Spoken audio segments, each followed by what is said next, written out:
Vaheguru Ji Ka Khalsa, Vaheguru Ji Ki Fateh. Thank you so much again for joining today's webinar hosted by the Sikh Research Institute. This year commemorates the 40th anniversary of the Kalugaras, or the large-scale massacres of June and November 1984. This 4-week course will provide you with an overview of Sikh-India relations from the 1930s to the eve of the 1984 attack on the Harimandar Sahib complex. Today is our 3rd week, so thank you for joining again. This week we'll be examining the socio-economic repercussions of the Green Revolution and the significance of the Anandpur Sahib Resolution. As always, now I'd like to introduce you to our instructor before we move ahead.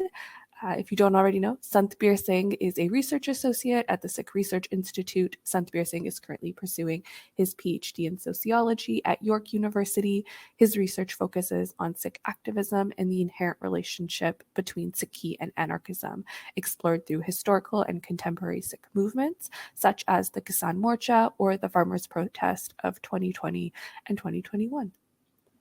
I'll pass it to Santbir now. Vaheguru Ji Ka Khalsa, Vaheguru Ji Ki Fateh. Thank you so much, Manvinder. Welcome to the 3rd week of our course. I'm really excited to get going. Let me first share my screen. So for this week, in our first week, we looked at the lead up to partition and independence from the British Empire. And in the 2nd week, we looked at the 1950s and 60s, specifically at the Punjabi Suba Morcha, the Punjabi Suba movement, which was a large-scale movement to get a Punjabi-speaking state, based on linguistic lines, based on language. And in this week, we'll be looking at the 1970s, primarily the 1970s, a little bit of the early 1980s. And we're going to be looking at 3 major things that happened during the 1970s. We're going to be looking at the Green Revolution. We're going to be looking at the Anandpur Sahib Resolution. And we're going to be looking at the Amritsar Vaisakhi Massacre of 1978. So those are the 3 big things, and we'll be scaffolding that with some other details that we'll go into when we talk about these different issues. Let's start off with the Green Revolution, which actually began a decade earlier in the 1960s. Now, we haven't talked a lot about socio-political or economic, we haven't talked a lot about economic situation of Punjab previously. And there's a reason for that. There's not a lot of room in this session where we're talking about Sikh-India relations in this course to go into the details of the economic situation of Punjab and the economics of the Sikhs leading up to partition and afterwards. But the reason why we're going to spend time on the Green Revolution this week is because it was such a transformative period in Punjab history and had a huge impact on Sikh-India relations and on the Sikh Bandh. The Green Revolution was a movement to modernize farming techniques around the world. It was started by groups like the Rockefeller Foundation out of America, and its goal was to increase crop yields so that countries could feed more of their population and get rid of hunger. They used modern seeds, pesticides, fertilizer, and modern farming technology like tractors and so on, and combines in order to get this revolution happening, this Green Revolution. Now, the Green Revolution was a huge success. By the 1970s, as you can see here, Punjab was producing 70% of India's agriculture. And at the same time, farmers' incomes in Punjab had increased by over 70%. So the amount of crops they were growing increased, the yield increased, but at the same time, a lot of other things were happening in the Green Revolution. The use of pesticides really erupted during this time. Natural techniques to deal with pests were left by the wayside.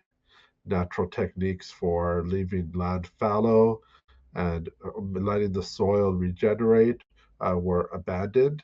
and instead fertilizers were used in huge numbers. And modern seeds were used instead of the old varieties of different seeds of crops that had been used for thousands of years.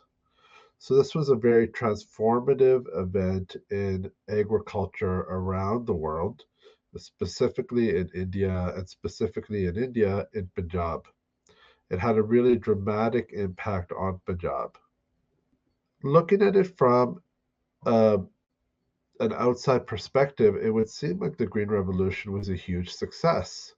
You're growing more crops, you're able to feed your country, and farmers are making more money. This all sounds like a good thing. This sounds like a positive thing. You can feed more people, you're able to produce more, you're able to be more efficient in how you produce crops. And this all seems like a good thing.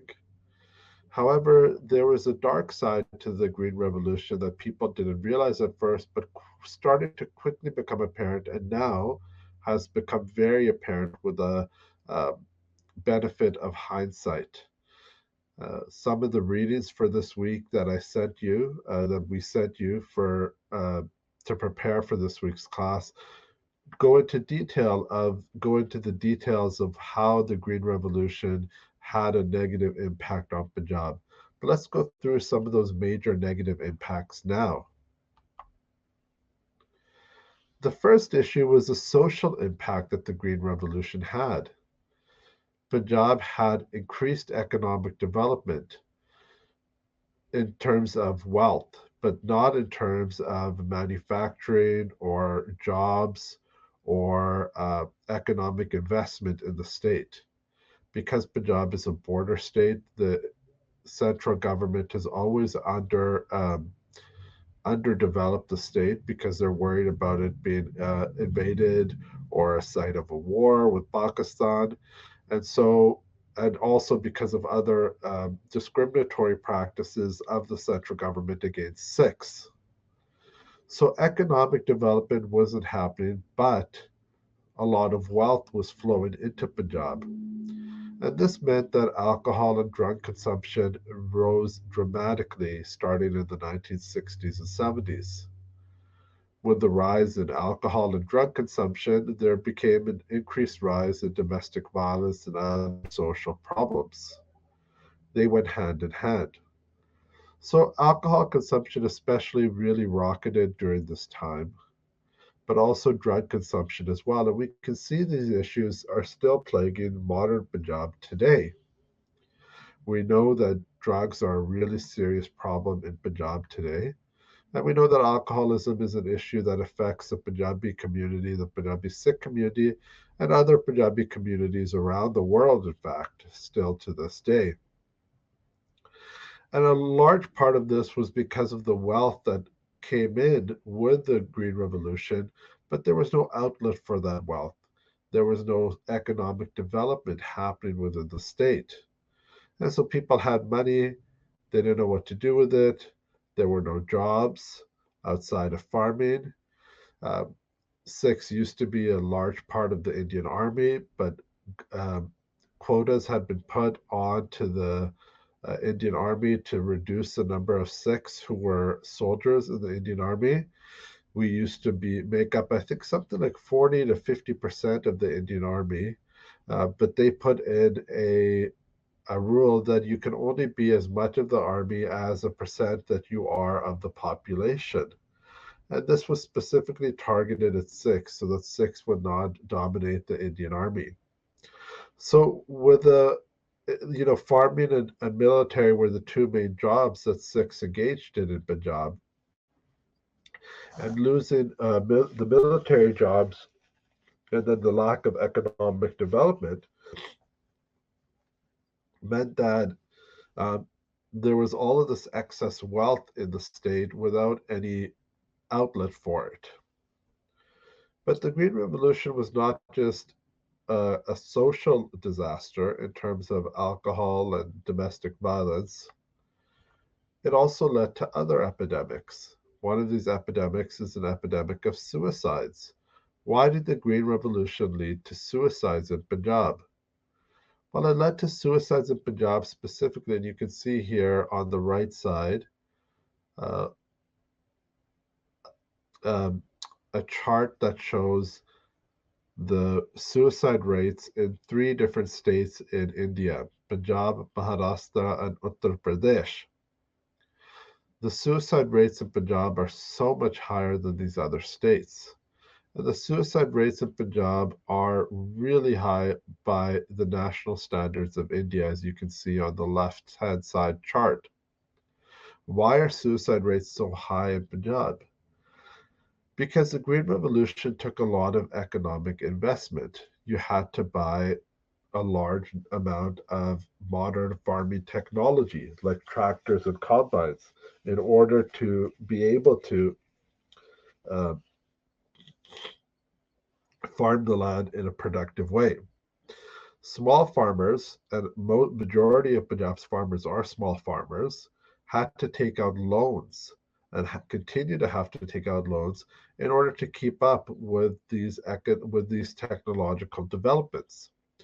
Not only did they have to take out loans for the technological developments, but they had to take out loans for the fertilizer and the pesticide use and the new seeds and so on and so forth.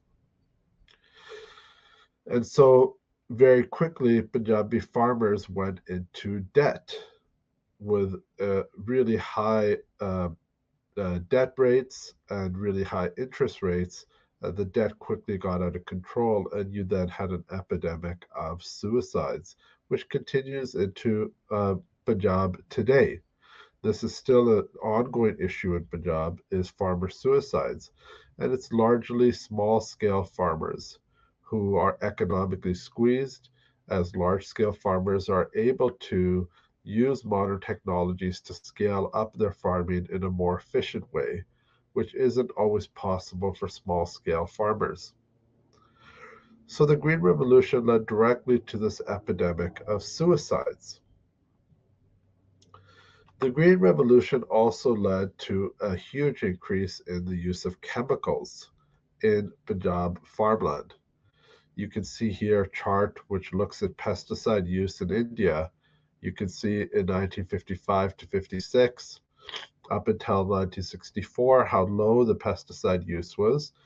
And when the Green Revolution started after 1964, you can see how the pesticide use really rocketed up. Now, the use of pesticides is obviously important for agriculture, but the amount of pesticides being used in Punjab and in farming in India in general really went through the roof, as it did around the world. This has led to all sorts of health and ecological problems, environmental problems. For those of you who have visited India in the last 20 or 30 years and have visited regularly, I apologize, I have a little bit of allergies today. Those of you who have visited Punjab regularly will notice things like the lack of birds, that there used to be a lot more birds in Punjab than there are today. Even within the last 15 or 20 years, there's been a dramatic decline in the number of bird species. This is due to the pesticide use and the chemicals that are used in industrial agriculture. But it's not just the impact on animal life, and the impact on animal life is severe and is serious. You know, all of this pesticides and fertilizer gets washed off into the rivers, which pollutes the rivers of Punjab, which has an impact on marine life, on river life, on the fish and other creatures that live in the rivers of Punjab. But it's not just on the animals that this has an impact. There's also severe health impacts that happen because of all of this pesticide use.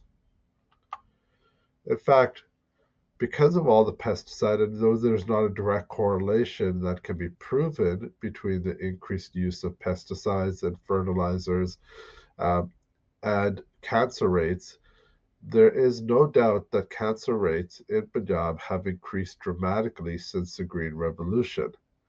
And in fact, Punjab has the worst cancer rates than anywhere in the rest of India, and really high rates by any country's standards. You can see on this map the amount of cancer prevalence per 100,000 people. And the number is very high, disturbingly high, per each district of Punjab. This is a direct result of the increased use of chemicals because of the Green Revolution. So the Green Revolution seemed at first like this amazing thing.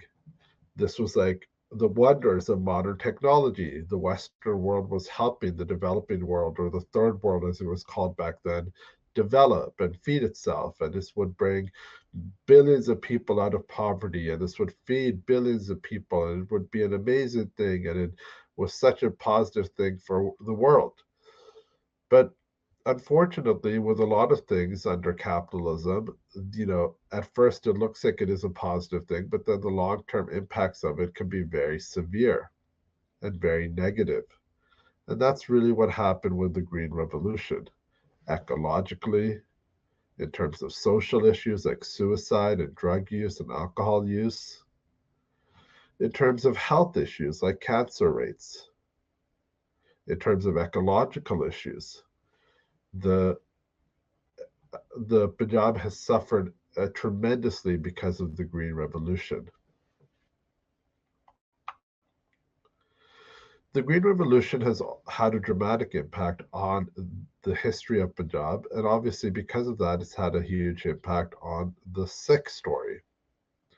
It's had a huge impact on the Sikh story because all of the social change, economic upheaval, really caused a lot of issues within Bantik circles. You had a lot of social issues popping up in the 1960s and 70s, and this needed to be addressed in one way or another. You also had economic problems and increasing economic issues between Punjab and the center due to a lack of investment in industrialization by the economic center, which didn't allow Punjab to develop economically as other states in India have been able to. And we can see this when we go to India today, that states in other parts of the country have become quite wealthy, have become quite industrialized and quite developed, whereas Punjab is increasingly getting poorer and poorer every year. Punjab used to be one of the richest states in all of India. And now that is no longer the case at all. In fact, there's been a big dramatic change in how wealthy Punjab is compared to other states. This has all sorts of other impacts, and one of those impacts we're seeing here in Canada, for example, which is a large number of Punjabi international students that have left Punjab because of a lack of economic opportunities in Punjab. And that's directly due to a lack of economic investment by the central government. So Punjab's villages and towns and cities are now being emptied of all young people as they migrate out of the country, out of Punjab, to find economic success in other countries. So we're having the ongoing impact of the Green Revolution is still being felt today. And it's a dramatic impact, and it's not one that has stopped, and it will continue to reverberate.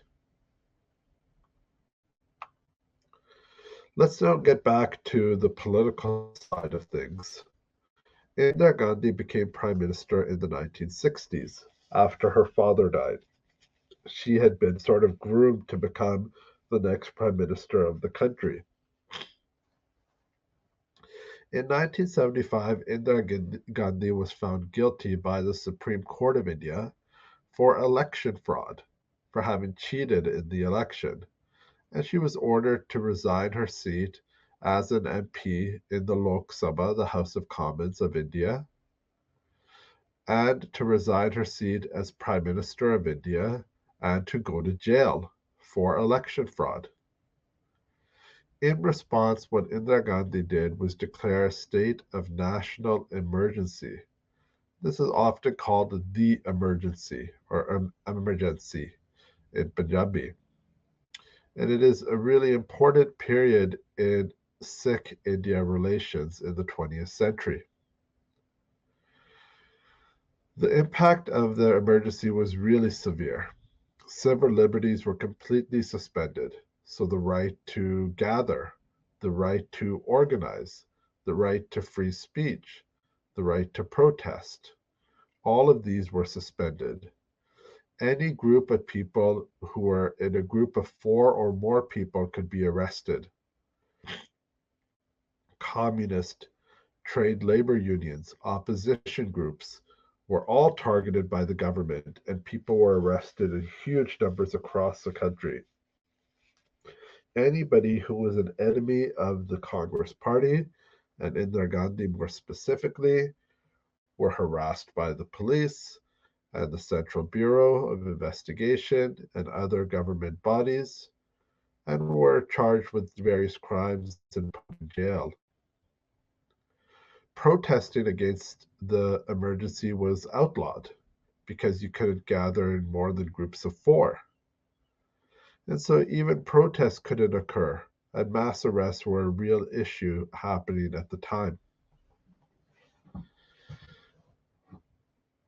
Indira Gandhi gets this pass a lot of times in the Western mind because she's a female prime minister in a patriarchal country.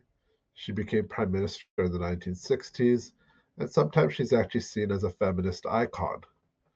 The reality is that Indira Gandhi was an authoritarian dictator who had no care for democratic norms, and essentially did what a lot of authoritarian leaders like Trump or in Turkey or Hungary or all these other places where these authoritarian leaders are coming into power would love to do, which is just get rid of the constitutions of their countries and rule like a dictator. And that's essentially what Indira Gandhi did during the emergency.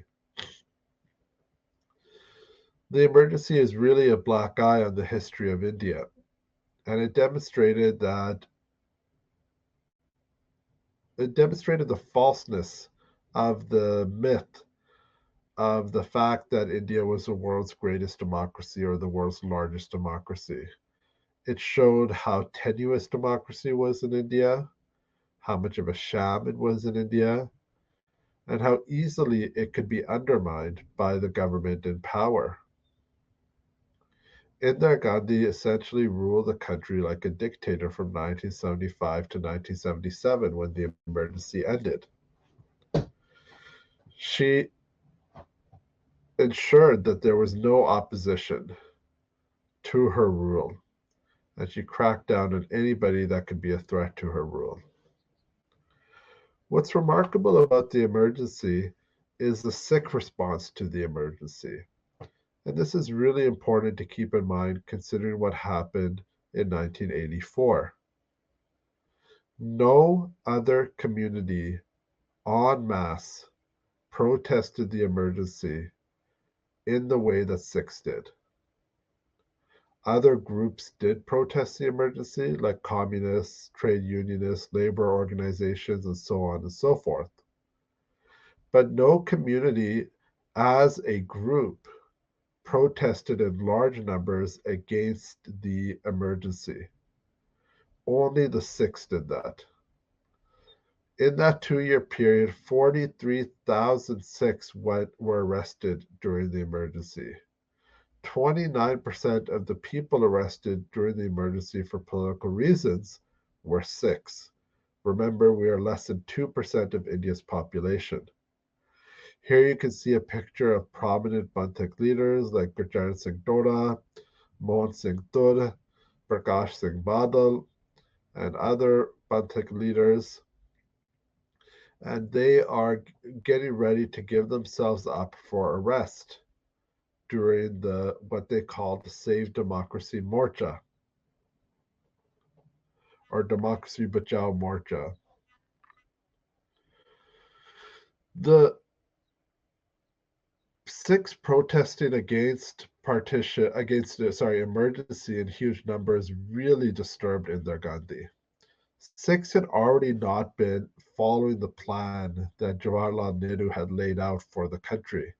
We were a constant thorn in the side of this national building, nation building enterprise that India was trying to undergo. We didn't just follow the center blindly. We kept protesting. We kept asking for our rights that were promised to us. We kept asking for safeguards for minorities. So we were already causing problems for the Indian state before emergency happened. But once emergency happened, it really demonstrated how much Sikhs were a powerful political bloc, how organized they were, how much they were able to protest in large numbers, and how they were able to undermine um, the authoritarian rule of the Indian government. And this really disturbed Indira Gandhi to a large degree. And I think that this played a large role in the 1984 attack on the Harimandar Sahib complex. There's another thing to keep in mind with the emergency. Starting in the 1920s, the Harimandar Sahib complex was off bounds to the government. Government and police forces were not allowed to enter the complex. They had entered once in 1955, but the Chief Minister of Punjab had then apologized and promised that they would never enter again. It was considered in the same way like people sometimes take sanctuary in a church and the police can't enter and arrest them. The entire Harmandir Sahib complex was like a sanctuary city, essentially. It was a place where the government did not have control, where police could not enter. It was a sovereign space for the Khalsa Panth. And that was really important during emergency because Panthic leaders stayed within the complex of the Harmandir Sahib complex and could organize a protest without fear of being arrested by the central government. The government would not enter the complex, and Panthic leaders were safe to organize from within its confines. Not only were Panthic leaders safe to organize within the Harmandir Sahib complex, but this was extended to other opposition leaders around India. And in fact, other opposition leaders from other political parties came to the Harmandir Sahib complex and were also given sanctuary so that they could avoid arrest from Indira Gandhi. This ideal of the sovereignty of the Harmandir Sahib complex really bothered Indira Gandhi, and we can see that the attack in June of 1984, one of its goals was to undermine this idea that the Harmandir Sahib complex was sovereign space that could not be entered by the police or army.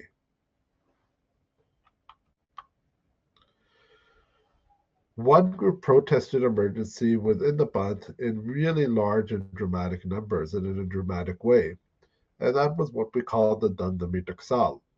Now, the Damdami Taksal is actually a very large group made of many, many branches of different groups over time. It's essentially what we call the Gyani tradition within the Sikh sphere. When we talk about the Damdami Taksal, we're usually talking about one branch of this larger tradition, and that is the Mehta Chowk branch of the Bhindranwale Taksal, which had gained prominence under Sant Gurbachan Singh Bhindranwale, who was really this really important figure in 20th century Sikhi, had a huge impact on scholarship and Sikh tradition, really taught most of the traditional scholars that came out of the Taksal, had a huge impact on Sikhi, and was this really amazing figure that a lot of people were attracted to. The next in line after Sant Gurbachan Singh was Sant Kartar Singh, who's standing in the right on this picture. Sant Kartar Singh was more politically active than Sant Gurbachan Singh Bhindranwale, and he took a large role in the protest and emergency. And he made a huge protest, in fact, against Indira Gandhi at a large gathering at Anandpur Sahib.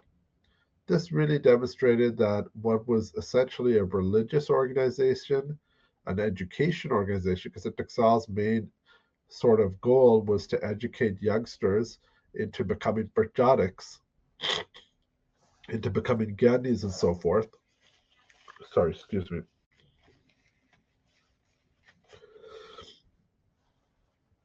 also had a large political role to play as well, and had a dramatic political role to play. And we would see this develop further with the next head of the Taksal, which was, of course, Sant Jarnail Singh Bhindranwale.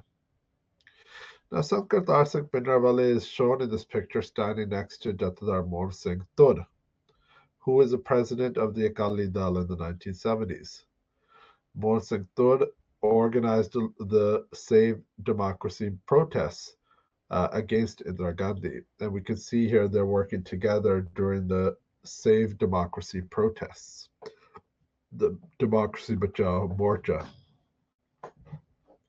So the Taksal's role within the emergency is important because this again plays also into the 1984 attack on the Harimandar Sahib complex and the subsequent Galukara that occurred. In 1966, Punjabi Suba had been finally achieved, which is what we talked about in our last class. But the Shromani Akali Dal now had Punjabi Suba. Punjabi Suba was not perfect. There was a lot of serious issues with it, as we well know. And because of central government interference, it was very hard for the Akali Dal to come into power within Punjab. President's rule was used repeatedly in Punjab, and we talked about president's rule in the previous class as well, which was when the central government can essentially come in and dismiss a state government and rule directly over them. The Shromani Akali Dal from the 1950s until 1966 had been motivated by this one overarching goal of Punjabi Suba. But once Punjabi Suba had been achieved, they were kind of like, what should we do now? What is our next big project? The Shromani Akali Dal worked best when it had a large morcha to organize behind, when it could gather the community support and work towards a political goal. And it didn't really have a goal anymore in the 1970s. It had sort of vague ideas of what it wanted to achieve. It was not having as much election success as it thought it would. It was able to form government a couple of times, but it was never a strong government, and the central government kept interfering. And so what came out of this listlessness of the Shromani Akali Dal was a really important document called the Anandpur Sahib Resolution. And this is the second big idea of our class today. The Anandpur Sahib Resolution was a list of demands that were put out by the Shromani Akali Dal and became the main goal of the Tarmi of the Morcha in 1982, which we will talk about in our next class. The Anandpur Sahib Resolution was not a revolutionary document. It was not advocating for the breakup of the Indian state. It was not advocating for the independence of the Sikhs from the Indian government. It was a reformist document, asking for major reforms in the way that India was structured. It asked for certain things like Punjabi-speaking areas in Rajasthan, Haryana, and Himachal Pradesh to be returned to Punjab, for Chandigarh to be given back to Punjab, for river water rights to be given to Punjab, and so on and so forth. These long-standing problems that Punjab had had for many years. But it also dramatically came up with this really brilliant idea, which was something that could solve India's many problems with interstate and state-central relations, which was to give more rights to the states and allow the central government to have power over things like foreign affairs, defense, currency, and general communication. But everything else to rest with the state governments, very much like the way that America and Canada are set up. This was an aspirational document for Sikh self-determination within the country of India. And that's very important to remember. The Anandpur Sahib Resolution is often misinterpreted, or more accurately to say, is misrepresented by the Indian media and Indian government as a document that was advocating the breakup of India and the independence of the Sikhs. It was not. It made clear in its beautiful preamble, written by Sardar Kapoor Singh, the great Sikh scholar and politician who had actually drafted the original version of the Anandpur Sahib Resolution. And this is a picture of him on the right here. It has a beautiful preamble which makes it clear that Sikhs are a nation, that the Khalsa Panth is a unique Nyara Panth, that we have a unique status bestowed upon us by Guru Gobind Singh Sahib Ji, but that does not mean that we won't work within the structures of the Indian state. We just need the fact that we are a unique Panth to be recognized within that structure. So the Anandpur Sahib Resolution's demands were, some of them were dramatic, asking for a real change in the way that India was structured. Some of them were less dramatic. Some of them were like pretty basic, like asking for a broadcasting tower so that Harimandar Sahib Kirtan could be broadcast on the radio to people around the world or released around India. This was a big issue back in the day, that the central government would not allow a broadcasting tower for Harimandar Sahib. It seems crazy now when we can watch Harimandar Sahib's Kirtan 24 hours a day on YouTube, but this was really a big issue back in the day. It also asked for other real progressive social changes to occur, like assistance to so-called low-caste people, things to help small farmers, free industrial equipment, for example, agricultural equipment for poor people, for poor farmers, different laws for inheritance so that women could inherit land from their families, other progressive issues as well. So it was really this combination of religious demands, economic demands, political demands, and progressive social demands. And it's really an important document, and I've included it in this week's readings, and I recommend that you all give it a read. It's not very long, and you can see what the big fuss is about with the Anandpur Sahib Resolution. Around the same time that the Anandpur Sahib Resolution was being chosen as a path for the Shromani Akali Dal, a new leader came into the community. Sant Kartar Singh Bhindranwale was killed tragically in an accident, which many people think was caused by the central government in some way or another. And a young man, born in 1948, so he was quite young in 1978 when this happened, in his 30s, became a head of the Bhindranwale, the Mehta branch of the Bhindranwale Taksal of the larger Dandamri Taksal. And his name was Sant Jarnail Singh Bhindranwale. On the right-hand side of the image, you can see his Dastarbandi from when he became the new Jathedar of the Dandamri Taksal.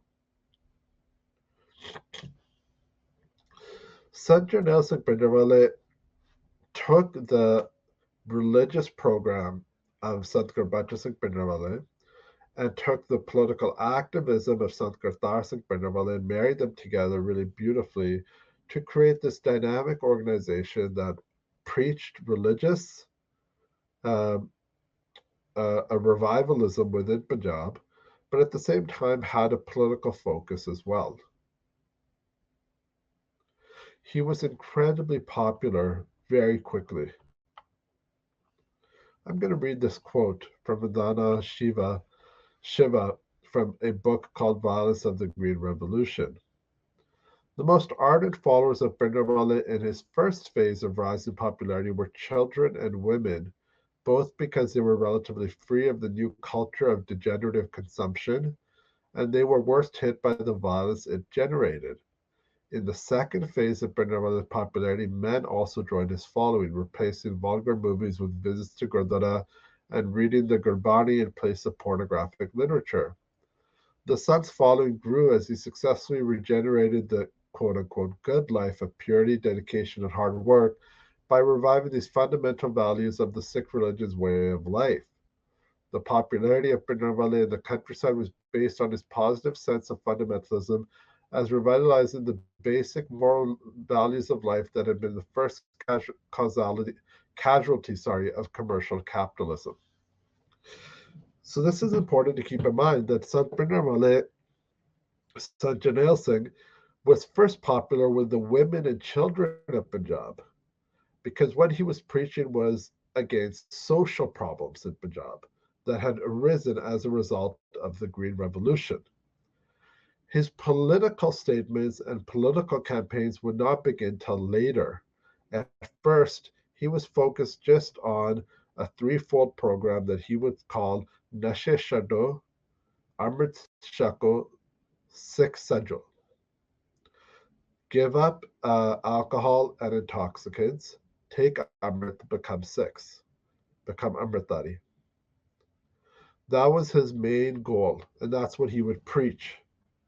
And he would travel around Punjab, and he was a dynamic, charismatic public speaker, and people were really attracted to his cause.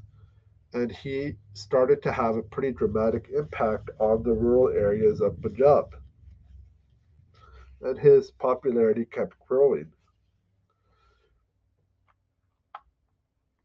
At the same time, a student movement was rising in Punjab as well. The All India Sikh Students Federation had started in the 1940s. It was like the youth wing of the Shromni Akali Dal. Back in the 1940s, Congress and the Muslim League both had their own youth wings. And so Sikhs thought that they should have a youth wing as well to organize students in colleges and universities around political issues. And so the All India Sikh Students Federation was created in Lahore in about I can't remember the exact date, but early 1940s. The All India Sikh Students Federation was really an important organization.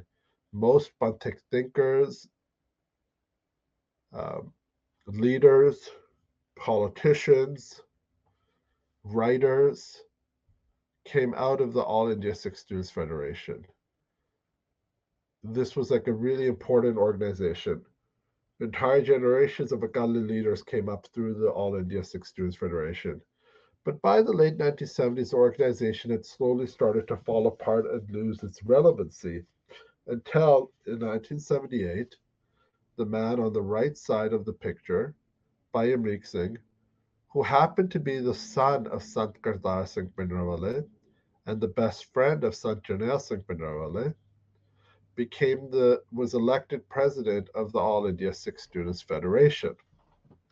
And he quickly revitalized the organization. Its numbers expanded tenfold. It started to have a presence on college and university campuses around India. Gurmat retreats started to be organized. Akhand Path started to be organized. Samagam started to be organized on university and college campuses. Sikhs started to organize politically and religiously on college campuses around India and especially in Punjab. On the left side of the image, you have his co-leader of the movement, Bibi Upkar Kaur, who was president of the women's wing of the All India Sikh Students Federation.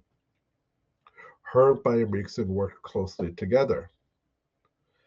Bhai Amrik Singh and Bibi Upkar Kaur and other leaders within the All India Sikh Students Federation really transformed the organization very quickly. And when Sant Jarnail Singh started the Dharm Yudh Morcha in August of 1982, his movement was largely made up of members of the Damdami Taksal and the AISSF. And we can see this in the people who ended up fighting to defend the Harimandar Sahib complex in June of 84. Most of the people who fought and died, who were shaheed, fighting for the sanctity, the sovereignty of the Harimandar Sahib complex in June of 84, were either members of the Damdami Taksal or members of the All India Sikh Students Federation. So they formed the sort of backbone of Sant Jarnail Singh's movement. The impact of the All India Sikh Students Federation is really important because it demonstrated that young Sikhs could be politically involved, could organize, and could systematically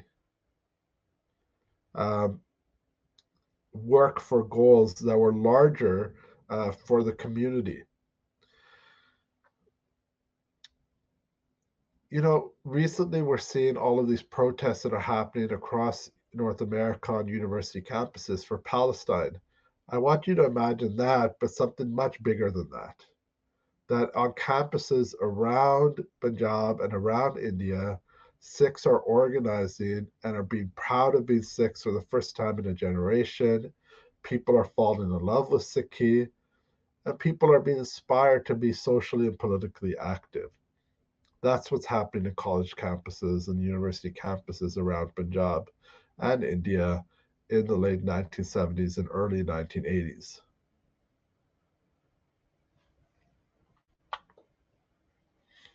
At the same time, and I know a lot of things are happening at the same time. So you have the Green Revolution's impact happening. You then have emergency. You have the rise of Satyanarayana Singh, and you have the revitalization of the All India Sikh Students Federation. This is all happening around the same time.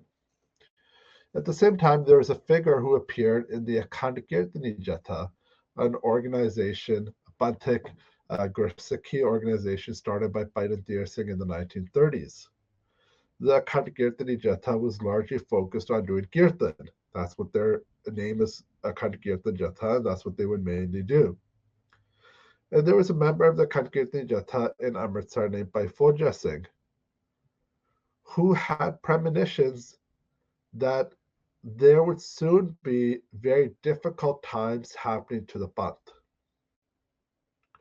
That the time would come very soon where sacrifices would have to be made for the Panth, and Sikhs would have to step up and put their lives on the line for the sake of the Panth. Bhai Fauja Singh was this very charismatic, beloved figure who had an impact on anybody he met. There's stories of people who just met him for one time on the Prakarma of Harimandar Sahib complex being transformed by him. A life committed to seva, committed to serving the Sangha, just an incredible person. But also someone who very much realized that the Panth needed to get organized for a future where violence was going to be more common against the Sikh Panth. And so to that end, he started to organize camps where Sikhs could learn small arms training and martial arts so that they could be physically ready for the coming conflict that he knew was going to happen. In 1977, a year before his death, he wrote this long poem called Gurbani, Gurbani meaning sacrifice. And this poem can be found online. I think I've included it in your readings. If not, you should be able to find it quite easily. And this is just a small quote from Gurbani. We will devote our youth, wealth, and all worldly possessions to the cause of the Panth. My body, preserved since childhood, will be sacrificed now that the need has arisen.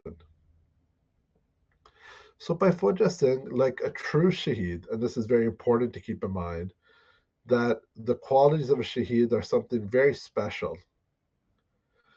And a true Shaheed will know that their life is in danger, but will willingly put themselves in danger for the sake of the community.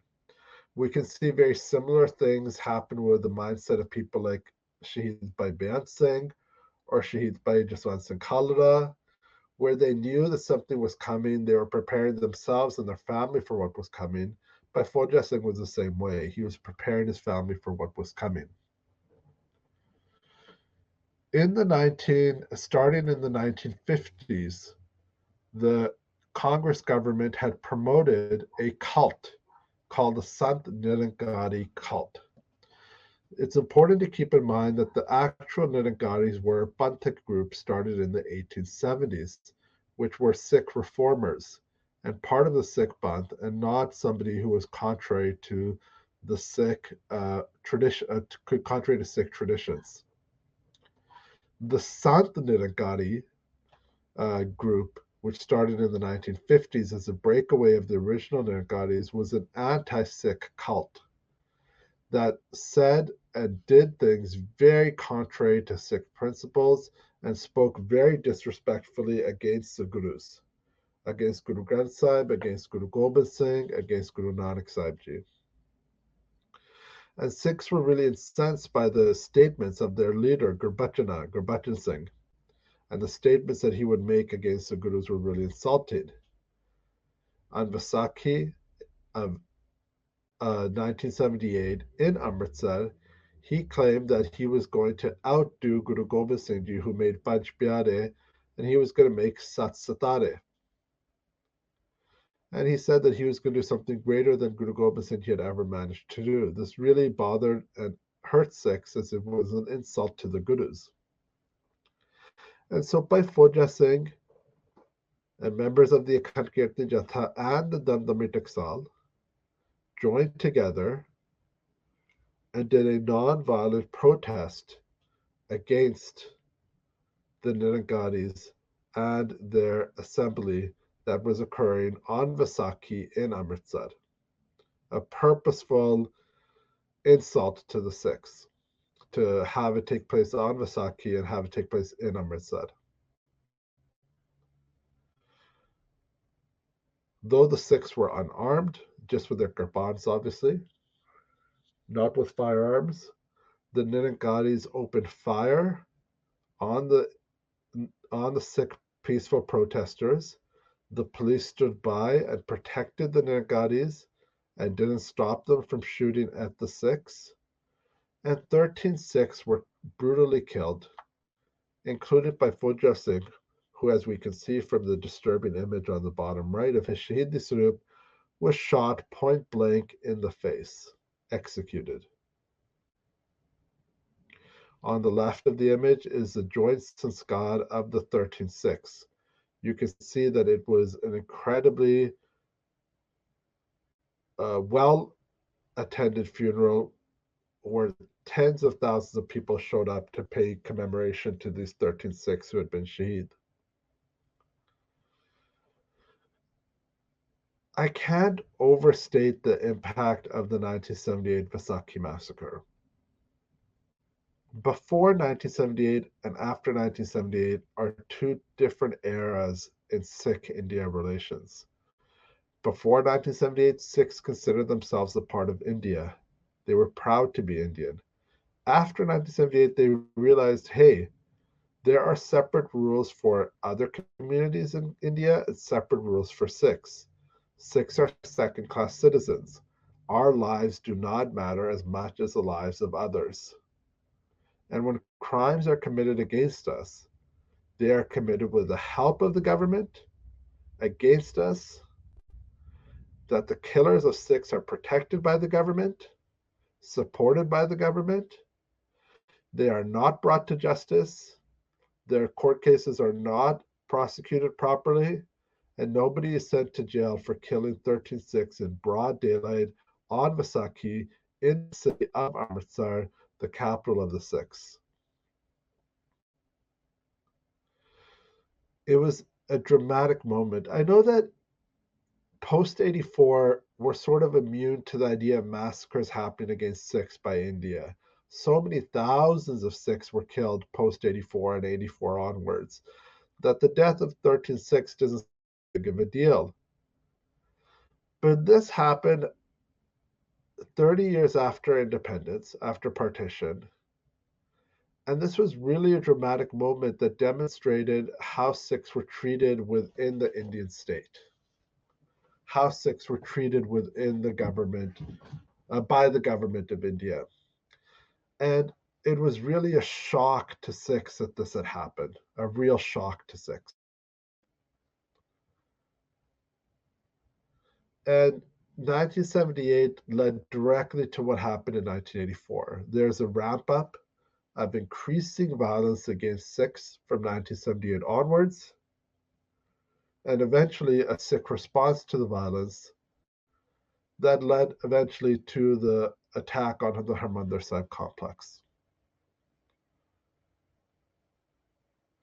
So the death of these 13 Sikhs, led by Fauja Singh, this incredibly charismatic, brave, courageous, well-spoken leader of the community, really was a big shock to the community. And it was a huge shock, especially to Sant Jarnail Singh Bhindranwale, whose members had also gone out to protest on Vaisakhi in Amritsar in 1978. He realized then that while he was preaching about SikhRI, the Sikh Panth was actually in dire danger from the government, and we were being treated as second-class citizens within the state of India, within the country of India. And he realized that something needed to be done about the way that Sikhs were being treated within India. And that begins sort of the politicization of Sant Jarnail Singh Bhindranwale, which we will study in more depth in our next class. So 1978, and this is a picture of Bayamolak Singh, who was injured in the attack, resting on Sant Jarnail Singh Bhindranwale during the funeral of the 13th Sikh in 1978. So where are we right now? This is very much a transitionary period. You have the impact of the Green Revolution. You have a lack of resolution of long-standing issues like river, water, Punjabi-speaking areas. You have the Anandpur Sahib Resolution, where Sikhs have listed their demands in a very way. Authoritarianism from the central government with emergency and afterwards, and Indira Gandhi acting more and more like a dictator. You have support for schismatic groups like the Santanam and Gadis by the central government. You have increasing violence against Sikhs, and at the same time, you have a rising youth movement and a revival of Sikh values. And all of these things sort of come together at the same time in the late 1970s, very dramatically. And that will lead us directly into our next class. So in our first class, we covered a period of almost 20 years. In our second class, we covered a period of almost 15 years. In this class, we're covering a period of about 10 years. And in our last class, we're covering a period of about 2 years. So you can see that our focus is getting narrower and more detailed as we're moving onward. And that's to give a lot of the background to what was happening. And now we can get more into the granular details as we're coming closer to 84. And so we'll get into the details of what happened from 82 to 84 in our next class. And we'll wrap up today's session there. And we'll go to our question and answers. Thank you so much, Sanjay. I can actually first reflect on a couple of questions from last time before we begin. Perfect. Yeah, because last time people had asked about questions about interstate water issues for other states. Like, is this a problem not only for Punjab, but for other states? And I did some reading on it. And it is actually a big problem for other states. It's a huge problem in South India, Tamil Nadu, which has a lot of river waters, which are then diverted to other states, let me actually double check. I have it written down here. To Karnataka, Kerala, and Andhra Pradesh. Sorry. So river waters from Tamil Nadu are sent to Karnataka, Andhra Pradesh, and Kerala. And this causes a lot of conflict in South India as well. So the issue over river waters is not just a Punjab-specific issue. This is an issue around India. The second question was about language issues. So no other part of India was refused to be organized on language lines the way that Punjab was refused to for years. But that doesn't mean that there wasn't a lot of conflict around language in other parts of India as well. And we see this especially in South India, where they are very anti-Hindi speaking and very pro their own regional languages. So that is also another issue that is not Punjab specific. And that's really the brilliant thing of something like the Anandpur Sahib Resolution, because what the Anandpur Sahib Resolution was proposing was not a solution just to Punjab's problems, but a solution to all of India's problems.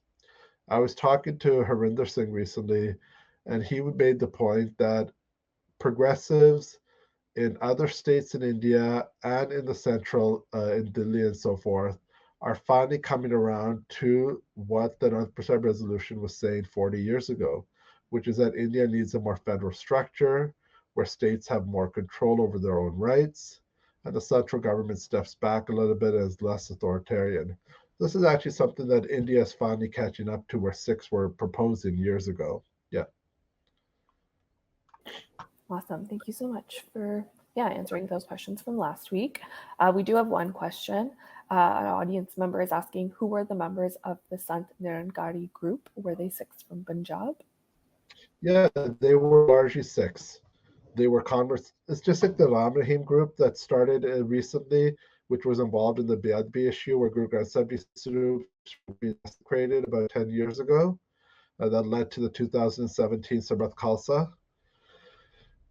These groups prey on vulnerable populations within the community, and with money and other promises will get people to join their cults, as all cults do, and that's how cults operate.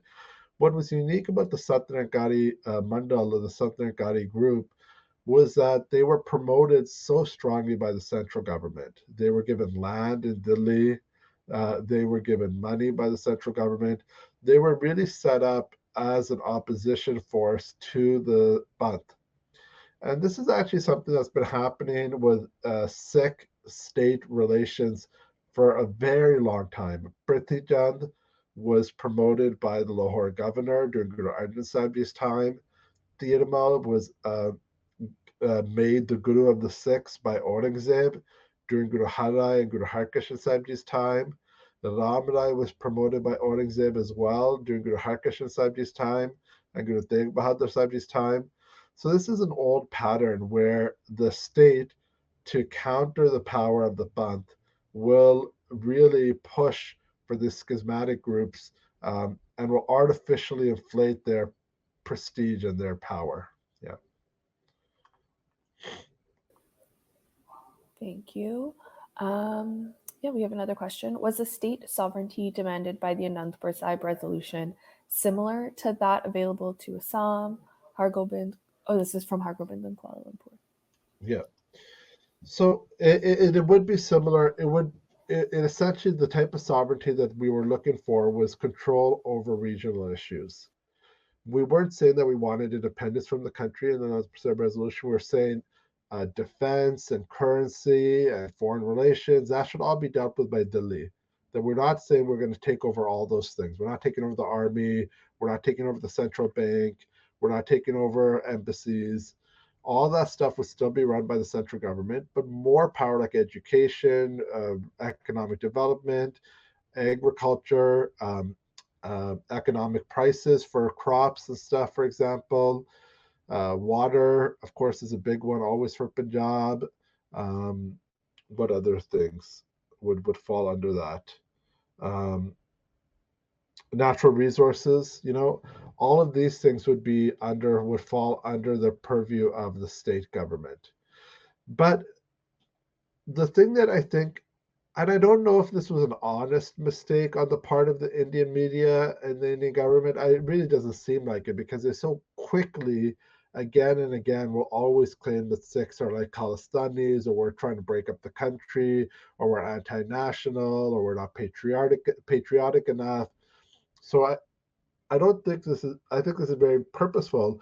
But the fact that in the Anandpur Sahib Resolution, we say things like we are a Panth, that we are Sikhs are a nation, we're a community, and we could be a nation within a nation, that's something that's acceptable to us, but we need to be recognized as a unique nation ourselves. And that's something that really bothered the Indian government and the Indian media. And they thought of that statement as being an anti-national statement and something that was a slippery slope to Punjab becoming independent. Whereas that wasn't the demand of the Sikhs at the time. Thank you. Another question we have is related to the Green Revolution. The question is, the Green Revolution has clearly had a lot of negative impact. Are the consequences, were they unforeseen and unintended, or was the Indian state somehow nefarious in its motives? Which, might be a challenging question to answer, but Yeah, so the Indian state has been nefarious in the way that it hasn't allowed for economic development in Punjab, which is still an issue in Punjab, which is why so many young people still leave Punjab. So that's the nefarious part by the Indian government. But like the agricultural development of Punjab, this was actually something that largely happened through American organizations like the Rockefeller Foundation. They were the ones that were promoting the Green Revolution. Were they doing it nefariously? I would like to hope not, but they were spreading a brand of American style capitalism that was very destructive, and they didn't realize how destructive it would be. And that's sort of been the pattern of cultural imperialism and neocolonialism that's happened around the world. So, again, with the benefit of hindsight, it seems like, oh, wow, that was really evil. It really messed up Punjab really badly. At the time, Punjabis themselves were really proud of the Green Revolution. And if you talk to older Punjabis, they might still be very proud of the Green Revolution, because this was like, oh, wow, Punjab was creating so much agricultural product. We were feeding all of India. We had leftover grain to even export to other countries. Punjab was doing so well economically. Like, this was a source of pride. So I don't think it was this long-standing, like, evil plan to subvert Punjabi culture and Sikh culture, and to cause rising cancer rates and suicide rates and social problems. I don't think so at all. Those were all unintended consequences of what was essentially American-style capitalism and American-style agricultural farming being introduced to India. Yeah. we have a really good question about Bibi Upkar Kaur. To the extent that you're able to answer, what was the organizing like for Bibi Upkar Kaur as a young female Sikh leader? Maybe what challenges did she face? What supports did she have? I would also love to know any other insights into that. Yeah, I've been looking into Bibi Upkar Kaur, and it's really hard to come across good information about her, to be honest. And I think this is work that someone should do, and maybe it's just make a great PhD project, in fact, where someone could really focus in on Bibi Upkar Kaur and the role she had. I could say that she was treated within the movement as an equal. Like, even in Sarbat Khalsa 1986, when they list off the leaders of the movement, and they list off like Bhai Amrik Singh, General Shabik Singh, they list Bibi Upkar Kaur there. Like, she was respected as a leader within the movement, not just as like a figurehead or somebody. So she was an organizer. She worked with Bhai Amrik Singh, and women played a really important role in the movement. Obviously, they weren't the majority of the movement. It was still a male-dominated movement, and that's because of larger patriarchal issues within Punjabi culture. I can't really speak to too many details about Bibi Upkar Kaur, unfortunately, because I don't know them. I've done a little bit of research and I haven't been able to find. There's not a lot of readily available information about her online. I think someone needs to go do interviews with AISSF members and Damdami Taksal members to get more of an inside story about the role that she played up to 84. But I do know that she was a main organizer. She was apparently a very brilliant speaker, a very inspiring speaker. And we have speeches, and we have photos of her speeches. We don't have audio of her speeches, unfortunately. Or maybe they do exist somewhere, but they haven't come to light yet, unfortunately. Oh, my whole background just fell. Well, ignore that. Sorry. No worries. You can see all the books in the back now. Not a problem. Maybe we have time for one or two more questions. I'll start with this one. Are you able to comment on the political backing of the upcoming of these different Sikh groups, such as the Sikh Students' Unions and the Taksal? It's interesting that the uprising, or the coming together of multiple groups, took place concurrently. Yeah, I don't think the Shromi Akali Dal knew what to do with this rising movement at all, which is what, and we'll talk about that in more detail with what happened when the 1982 Morcha started, the Tarmid Morcha. So Sanjay Nail Singh starts a Morcha, and the Shromani Akali Dal is like, oh wow, he's really getting really popular. We should jump on this bandwagon and join his morcha. And that's essentially what they tried to do. They tried to co-opt the movement that was happening by the Taksala and the All India Sikh Students Federation. So, like political parties always do, they try to take it over, try to make it their own movement, try to make all the popular uprising that was happening into something that they were in charge of. So that's sort of the quick way to answer that question. It is really interesting that all of these things were happening concurrently. And it shows that there was a lot of social and political change happening in Punjab at the same time. That was quite dramatic. Yeah. Thank you. Then we just have a follow-up question to the Anandpur Sahib Resolution question. They ask, would our state sovereignty demand fall under the 6th schedule of the Constitution of India? I'm curious if there already exists an example of such state sovereignty there or anywhere in the world. So the type of state sovereignty that Sikhs would be looking for would be like the way that Spanish states have autonomy, so Catalan and the Basque region, or the way Quebec has autonomy to some degree within Canada. So in Quebec has its own pension plan separate from the rest of Canada. Quebec has its own immigration system separate from the rest of Canada. It controls who immigrates into the province, separate than the rest of the country. It has full control over language and promotes the French language. So I think something very similar to the way that Quebec is within Canada is what Sikhs were looking for within India. Yeah, that's really helpful for me. I think maybe Santhveer Singh, is there anything else that you'd want to add before we wrap up? Otherwise, I can take us out of here.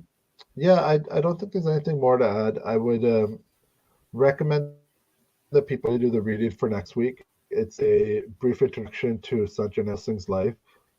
He's such a figure in what's going to be happening next week that it's important that you do the reading because it gives you a lot of background and it really just a lot of the myths about him.